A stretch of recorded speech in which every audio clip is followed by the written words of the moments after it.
It is Wednesday, which means it is time for please make changes to the depth chart, Billy.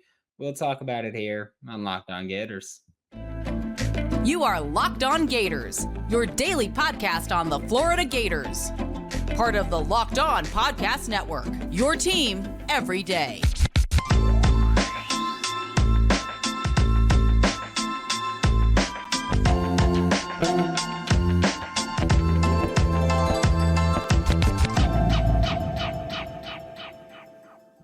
Hello, and welcome back to another episode of Locked On Gators, part of the Locked On Podcast Network, your team every day. Thanks for making Locked On Gators your first listen of the day. We are available daily and free wherever you listen to the podcast. Happy Wednesday. Happy hump day. I'm Brandon Olsen. Find me on Twitter at WNS_Brandon. Find all my written work with Whole Nine Sports, Giants Country, NFL 33.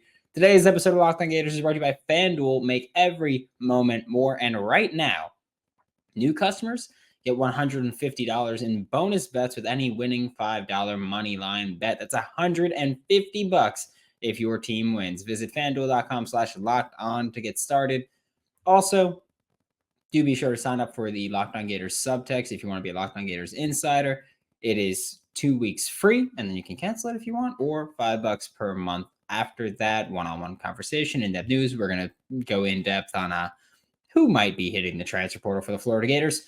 But now we are talking about the depth chart here because Missouri game coming up. Second to last time they were getting a depth chart unless Florida can squeak away with a win against either Missouri or Florida State. And I am going to say this.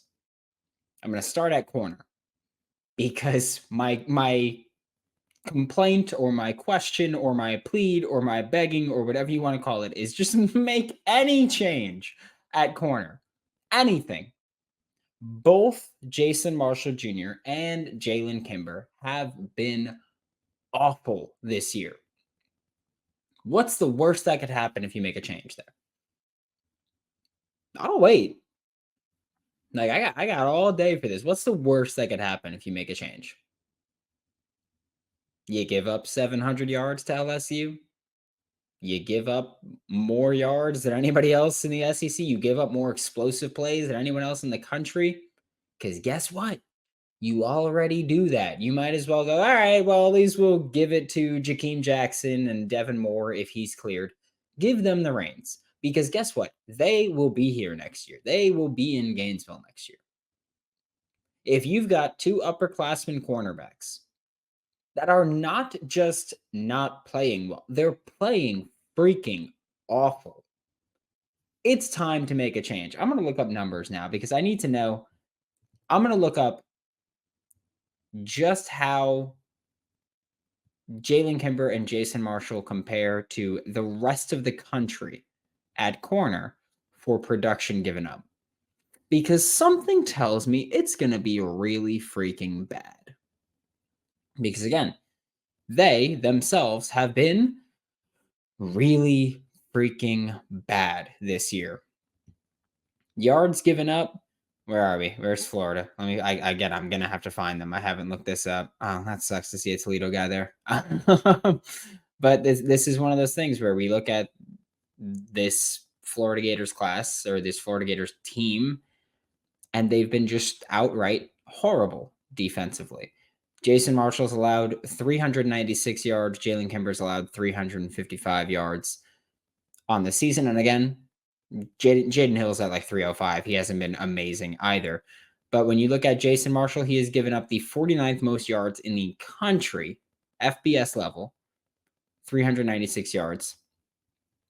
He's done it on 15 completions. He's allowing 26.4 yards per catch. 26.4 yards per catch from Jason Marshall Jr. Among qualifiers, so if you play at least, what is this math? Times 2, 425 times 0.2. If you play 85 coverage snaps, he gives up the most yards per catch on those. 85 coverage snaps, and he has given up a whopping 396 yards. And Jalen Kimber, by the way, is at 355, 22.2 yards per catch. They've given up a combined 31 completions for over 700 yards. They've been bad. So again, I urge you, I deplore you to give me a response. What could go wrong if you make the change there? You're going to give up 750 yards on 31 completions? It can't be worse, right? Jalen Kimber and Jason Marshall, as much as I've tried to defend either of them, mostly Jalen Kimber, we know where I stand on Jason Marshall. It is at the point in this season where you go, we just know that you're not working out right now. Maybe you're not going to work out here at all. Jakeem Jackson, Devin Moore, you're young. If you're healthy, get on the field. Because there's no reason not to. We know that the last time Devin Moore was healthy against Arkansas, he did get the opening snaps over Jalen Kimber. He got the majority of the snaps over Jalen Kimber. Jalen Kimber still gave up a metric F ton of yards in that game. It was bad. Jason Marshall's had his moments, okay? And I'm not gonna bring up the Georgia game, was it? When he had the 2 pass deflections as a pass rusher. I'm not giving you credit for those, that you jumped when you were pass rushing and you batted the ball. Not getting credit for those. On the offensive side, I do have a change that I would like to make. I know the recent weeks we've kind of just been like, oh, one position. Offensive side, I would like to see Jake Slaughter as the full-time starting center. Earlier this week, Billy Napier in a press conference did say, we look at Jake Slaughter as a starter now. I will also point to Kingsley Eguakin is just not healthy. No other way around it. He is just not a healthy football player right now. He's played 4 games. I don't know what his plans are, if he's looking at the NFL or what it is, but he's been very unhealthy because even the 4 games that he has played in, he's played every snap or most of the snaps in one of them. He hasn't been healthy. He hasn't been able to play. He hasn't been better than Jake Slaughter. That's genuinely. Just, I get it. I'm not a huge fan of Kingsley Eguakin. This has nothing to do with that. This has more to do with Jake Slaughter has been playing very well. Jake Slaughter has been, in my opinion, your second best offensive lineman. I think your best has been Richie Leonard IV, and then it's been Jake Slaughter. Play your best 5. If you insist on playing Austin Barber and Damian George at tackle, you need to have strong guard play. You need to have strong interior play. Make it Richie Leonard, Jake Slaughter, Micah Mazuka. That should be maybe Najee Harris instead of Mazuka, because Mazuka hasn't been awesome either this year. You got to make changes if you want to find success in the SEC, if you want to win these football games, if you want to run the ball, if you want to protect Graham Mertz. Play your best 5. And the center who helps you the most is Jake Slaughter. I've said this before. I get it if Kingsley was just so, if his football IQ and his leadership was just so great that the rest of the offensive line is elevated greatly when he's on the field. But the fact of the matter is that that's not the case. This offensive line has not been great at any point this season, regardless of who the center is. It's been better with Jake Slaughter. You look at him as a starter. Billy Napier said it, that we look at him as a starter. He's going to be your starting center next season. Give me one reason then that you should play Kingsley Eguakin over him, because Kingsley's played in 4 games and has 5 penalties as well. We are constantly talking about, penalties kill this team. Kingsley's played in 4 games and has 5 penalties. He's also been the, I believe, not worst offensive lineman, but he's been the worst of the 2 center options, in my opinion. I mean, give me a reason. And again, these are not, law, but on PFF, they've both given up 6 pressures. The big difference there, Jake Slaughter's had 221 more reps in pass protection. Give me a reason to not have Jake Slaughter starting as your center. Sorry, give me a good one. Because you can't. You just cannot do that. I refuse to believe that it's something that's even possible. Okay. We are going to talk to a starter that is going to remain a starter that has been playing well, in my opinion. and in I think the general public's opinion in Hayden Hansen. Before Hayden joins us, I do got to tell you guys, passion, drive, and patience. That's what brings home the winning trophy, and it's also what keeps your ride or die alive. eBay Motors has everything you need to maintain your vehicle and level it up to peak performance, from superchargers, roof racks, exhaust kits, LED headlights, and more. Whether you're into speed, power, or style, eBay Motors has got you covered with over 122 million parts to choose from for your number one ride or die. You'll find exactly what you're looking for. And with eBay Guaranteed Fit, your part is guaranteed to fit your ride every time, or your money back. Because with eBay Motors, you're burning rubber and not cash. With all the parts you need at the prices that you want, it's easy to turn your car into the MVP and bring home that win. Keep your ride or die alive at ebaymotors.com. Eligible items only. Exclusions apply, and eBay Guaranteed Fit is only available to U.S. customers. Joining me now for Locked On Gators is Hayden Hansen, Florida Gators starting tight end. And Hayden, I gotta ask, rough game against LSU. It was physical as hell. The extracurriculars were certainly there. Rockin' atmosphere. Just what was your first experience in Death Valley like? Yeah, it was kind of full circle for me, honestly, because that was my favorite school growing up. Like when I was little, I used to tell my parents I was going to play in Death Valley, So it was really cool stepping in that stadium, And I mean, I had a career high in receiving yards. That was pretty cool.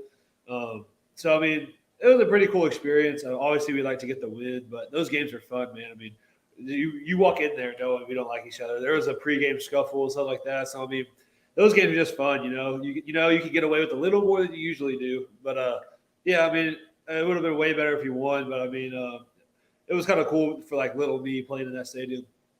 Yeah, I gotta say, my biggest issue with the pushing, shoving, everything after was just like it felt very inconsistent. Like on both sides. I'm not saying referees decided the game at all. It's just it felt very inconsistent on both sides. I do have to ask you about how awesome of a teammate is Richie Leonard IV, because I mean, I know I posted the clip, Montrell getting run into the barrier all the way through the sideline, and he kind of just went there, didn't instigate, didn't do it. He just like stood in the way of Montrell and kind of just like walled him off. Like how awesome is that?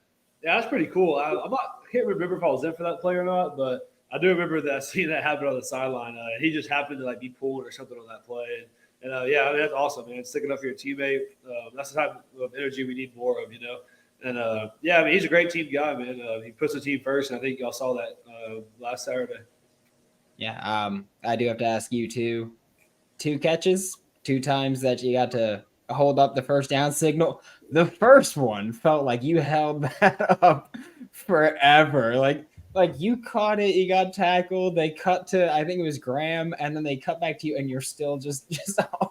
I heard the coaching staff. I heard like the head coach and some of them like yell like what are you doing like to their players? I was like, I'm gonna hold it a little longer, But just because like I don't know. Normally I'm not like that, but there was a lot of talking going on. So like, you know what? Let's savor this real quick.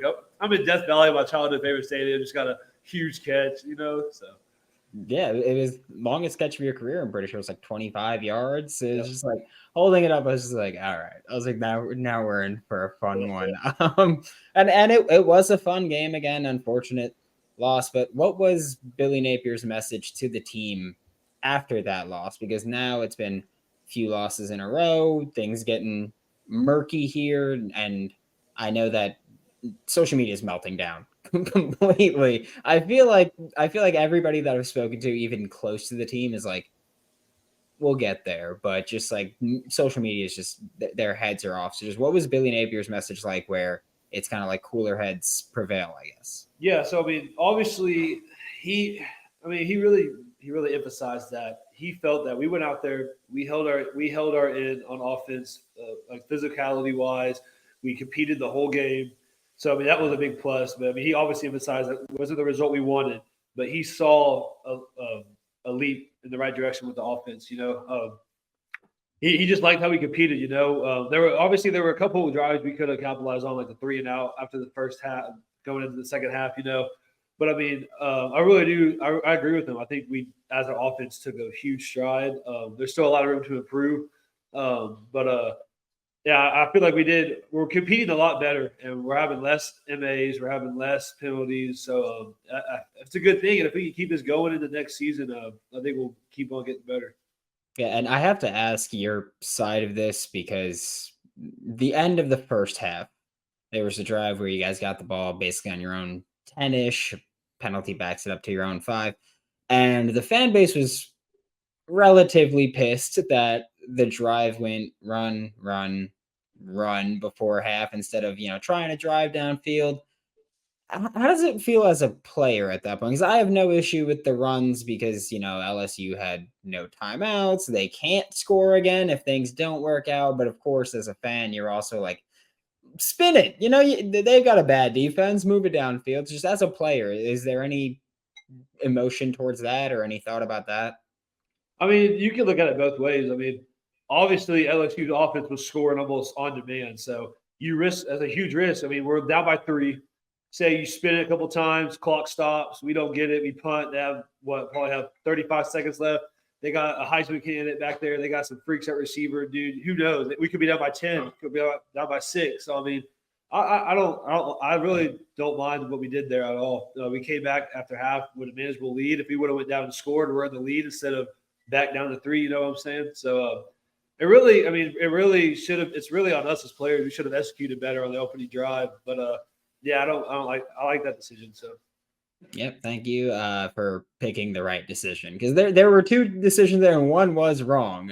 So that was the right call there. But how does it feel offensively? Like, yes, the wins haven't been there, but in recent weeks, and I'm not here to place blame, but in recent weeks, the offense has been improving as the games go on, as the year goes on. So just how's it feel to kind of, I don't know, I guess you see visible progress there.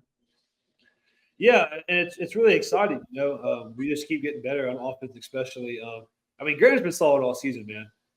So the better we can get around him will be even better. I mean, Grant's playing lights out.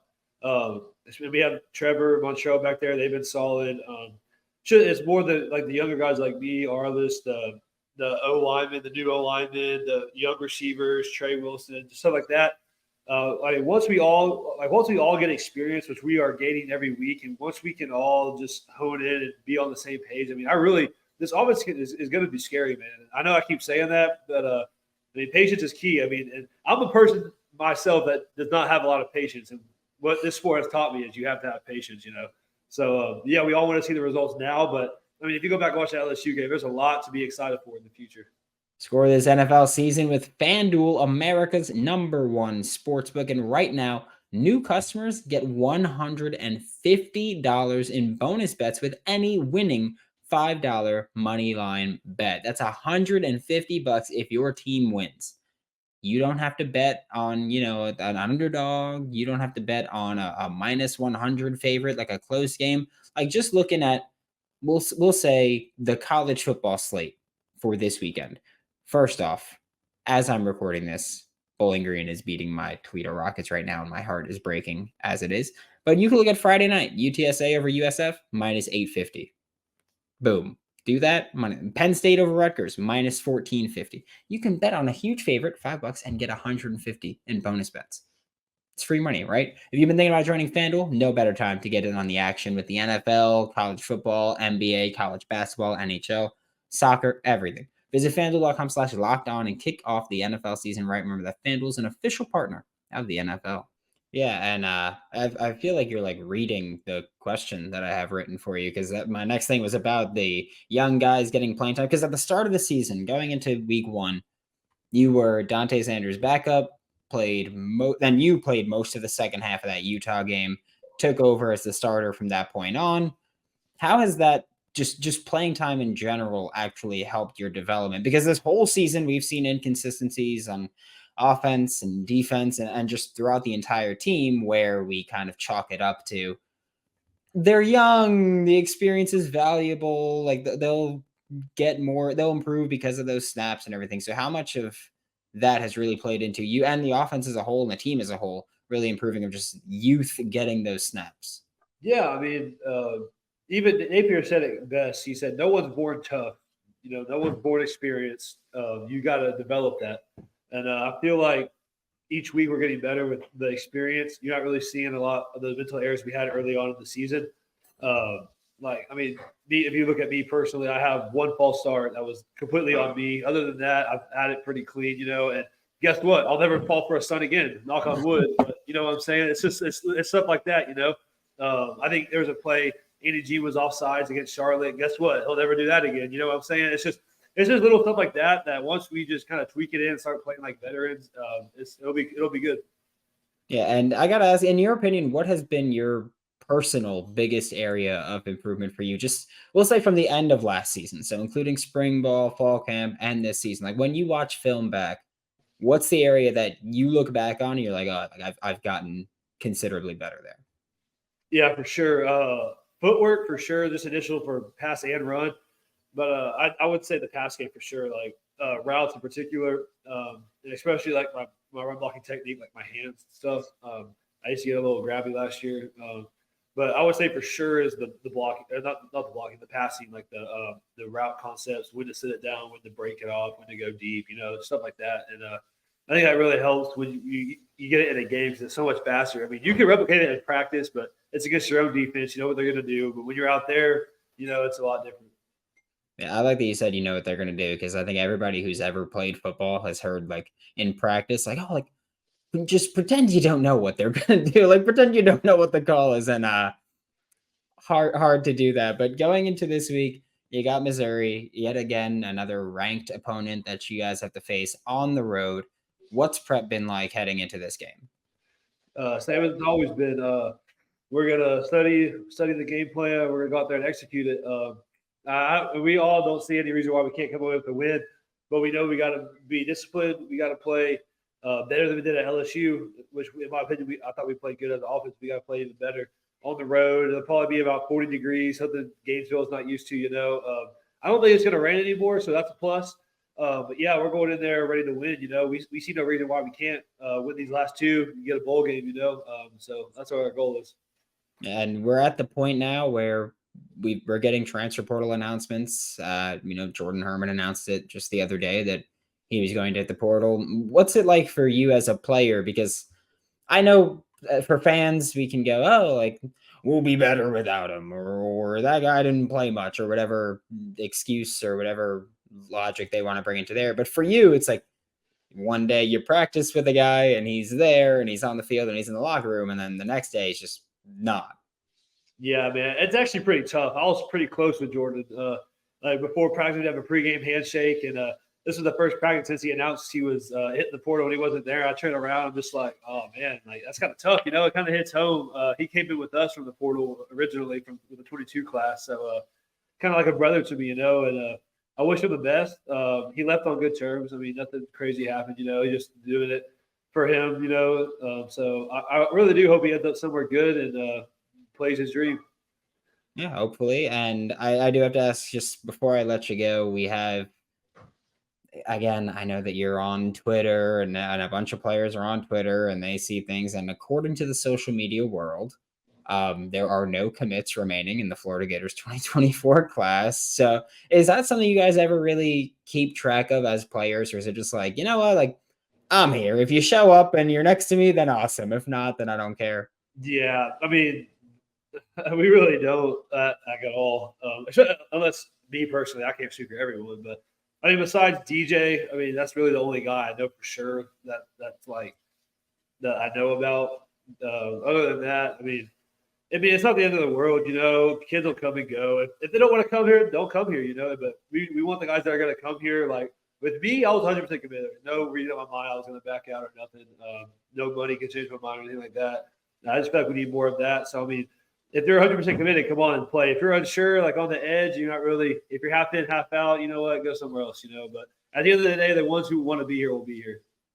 Yeah, and that's all it comes down to. And again, even with the rankings, you still got to show up and put the pads on and put in work there. Those rankings don't mean everything, man. I think I kind of speak for that a little bit. They mean nothing.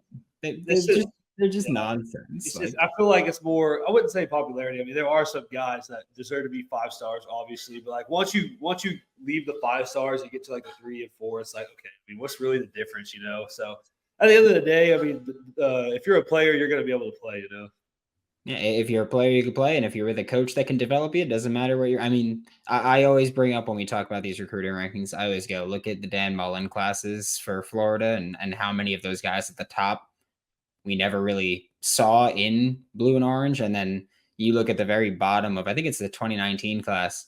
Ethan White's there, and the dude is all SEC last season, and he was up there.